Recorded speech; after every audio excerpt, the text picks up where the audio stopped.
দন্তসতে সাহস, তালুপসতে শরীফ ওসমান হাদি। ঠিক এভাবেই সংজ্ঞায়িত করা যায় রাজপথের অকুতোভয় যোদ্ধা ইনকিলাব মঞ্চের প্রতিষ্ঠাতা ওসমান হাদিকে। শরীফ তো নয়, পুরোটাই যেন সাহসে ভরা কলিজা। 5 আগস্টের পর জুলাই গণ অভ্যুত্থানকে পুঁজি করে অনেকেই যখন আখের গোছাতে ব্যস্ত, তখন হাদি ব্যস্ত ছিলেন জুলাইয়ের চেতনাকে বাঁচিয়ে রাখতে।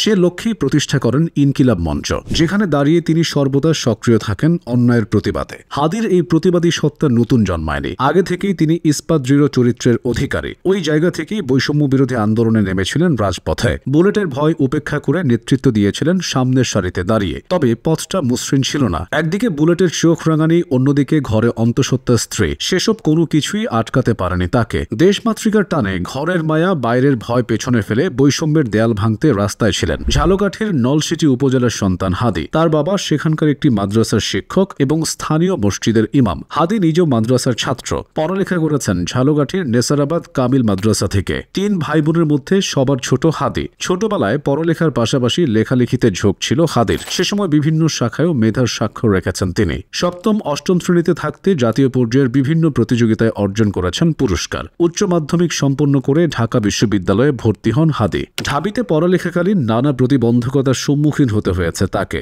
মাদ্রাসার ব্যাকগ্রাউন্ড বলে কটাক্ষ করতেন অনেকেই। লম্বা দাড়ি, চুল, মাথায় টুপি থাকার কারণে শিক্ষকরা পর্যন্ত হেফাজত শিবির বলে খোঁচাতেন। কিন্তু হাদি কোনো রাজনৈতিক সংগঠনের সঙ্গে জড়িত ছিলেন না, তাই শ্রদ্ধেয় শিক্ষকদের এমন দ্বিমুখী নীতি আহত করত তাকে। একই সঙ্গে শিক্ষকদের অনেকের ইসলাম বিদ্বেষী মনোভাবও তার পীড়ার কারণ হয়েছিল। সরাসরি রাজনীতির সঙ্গে না থাকলেও অন্যায়ের প্রতিবাদে সচেষ্ট ছিলেন হাদি। চোখের সামনে ঘটে যাওয়া যে কোনো অবক্ষয় বা বৈষম্যের বিরুদ্ধে বুক চিতিয়ে দাঁড়াতেন তিনি। এই গুণ সকল শ্রেণীর ও মতাদর্শের ছাত্রছাত্রীর কাছে প্রিয় করে তুলেছিল হাদিকে। শুধু অপ্রিয় হতে হয়েছিল বিগত সরকারের আমলের ছাত্রলীগের কাছে। বিভিন্ন সময় হুমকি ধামকি সহ্য করতে হয়েছে, তবে নিজের অবস্থান থেকে কখনোই পিছু হটেননি হাদি। বৈষম্য বিরোধী আন্দোলনের সময়ও তিনি হয়ে উঠেছিলেন সাহসের আগ্নেয়গিরি। হাদির বাসা রামপুরা। জুলাই আন্দোলনের অগ্নিগর্ভ ছিল এই রামপুরা। জীবনের সমস্ত কথা ভুলে রাজপথে নেমে গড়েছিলেন দুর্বার প্রতিরোধ। স্বৈরাচারী সরকারকে গদিচ্যুত করেই ফিরেছিলেন ঘরে। বিজয়ের বেশে গিয়েছিলেন নিজ জন্মস্থান ঝালকাঠিতে।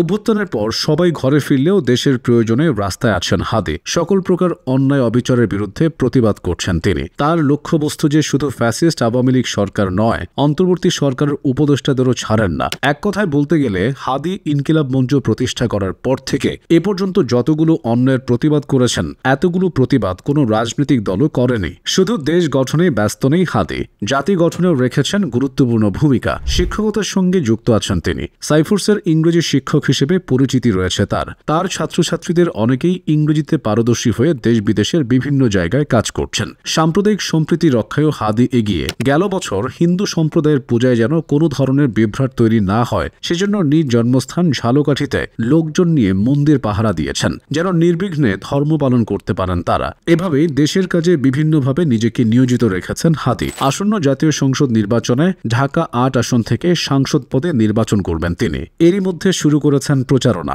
এখন দেখা যাক ভোটের যুদ্ধে কতটা সমর্থন পান তিনি।